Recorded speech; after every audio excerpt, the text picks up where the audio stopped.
And cultivating compassion for ourselves is really, I think, one of the most radical things we can do, I think, in terms of being anti-racist, because it's the recognition that we live in a racist society, that we're all influenced and trying to find a way to navigate this structure, this world that we live in that's structured in a racist way. And so it takes, in some sense, a degree of compassion for ourselves to be able to say, okay, what is actually going on in my internal world? How might I begin to respond to this in ways by discerning what is actually going on within inside of me?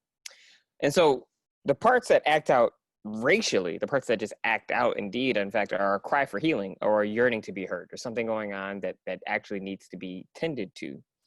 And so when we respond to our racialized parts by resisting, which is one way to respond, or by acting out, we are essentially recreating the racial systems that we live in. We're doing the things that we're allowing the system to act, or we're allowing the system to function the way it was essentially designed to function. So let me tell you a little bit about what I mean by resisting or acting out when it comes to how we respond to a reactive part. So resisting our internal movements, like not paying attention to what we actually feel, can be adopting like a colorblind approach. Basically saying, well, I don't see color. That's the best way for me to function in this world. Or by believing that a statement, something like Black Lives Matter, infers that that other lives don't matter, right? That's one way people resist actually tending to their own inner worlds.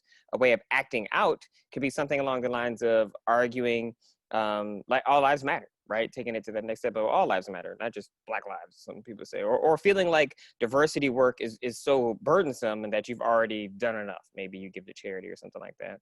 Or by shutting a conversation down at your workplace or at your institution by saying, I just can't do anything right. I feel like we've already done enough and we just need to move on. So rather than resisting or acting out of these particular kind of impulses that come in us, or interior movements as we call them, we suggest that it's a much better space to be grounded or to be compassionate towards yourself. When we are grounded, we can begin cultivating compassion for ourselves in this space.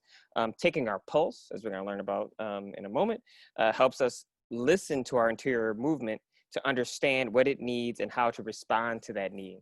So when we extend compassion to ourselves, we tend to our racialized interior movements, the ways in which they are seeking to undo the racial systems and the everyday racism that we witness, or the everyday racism that we experience.